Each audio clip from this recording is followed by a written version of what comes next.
Hello friends, this is Mishi. Today I'm bringing you Advanced Tactics number 2, and just like in the first episode, this is also based on overloading the attention of the defender to bring his troops to the wrong part of his territory. So let's get right into it. Two-pronged attacks can be very deadly in Tooth and Tail.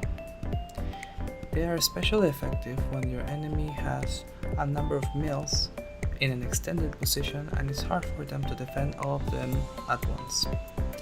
However, this tactic can also work even when the enemy is just entrenched in a single mill, and I will show an example of that later on. To perform this tactic, you need two sets of units. One of them should be very mobile or have the ability to escape easily. For this reason, I like to use lizards, kasha, or chameleons as my set of units to drag the attention of my enemy to. If you're not sure how to play or micro the bait, let this GIF inspire you. The other set of units, which will attack the other location, can be moles or your main army, or some other set of units you want. In the case of moles, it's nice because you can, if you're fast enough, sell the moles and get your full value after they have done their damage. You can also send your main army, as I mentioned, but this is a more committed move since retreating is not always easy in Tooth and Tail.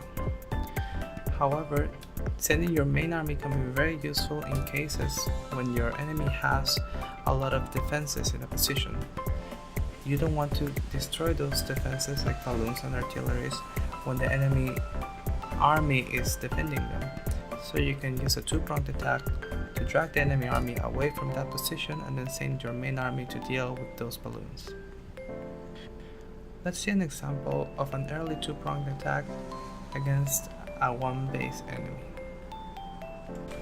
Alright, so in this game I have just won a trade and lizard versus lizard, and I scout that my opponent has this forward warrants, so that's kind of an exposed vulnerability.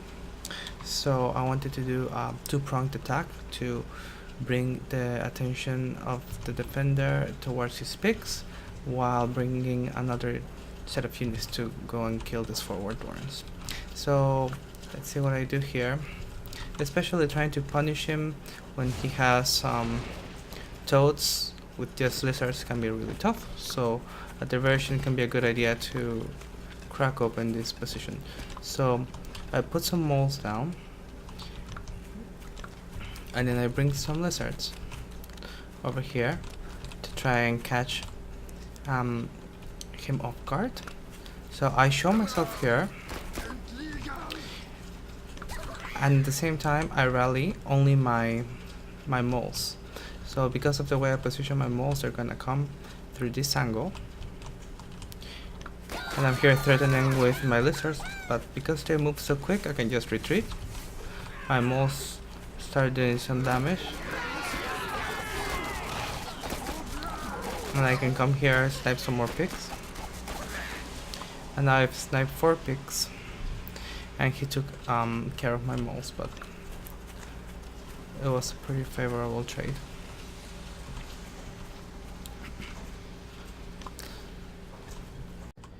In this example, my opponent had to choose whether to save his picks or to save his pawns. However, if you are in a situation like this and you expect that your opponent might do a double-pronged attack on you, then one thing that you can do is split your army. So in this case, for example, my opponent could have had their toads in the picks and the squirrels protecting the warrants. Thanks so much for watching, and I'll see you next time. Bye bye.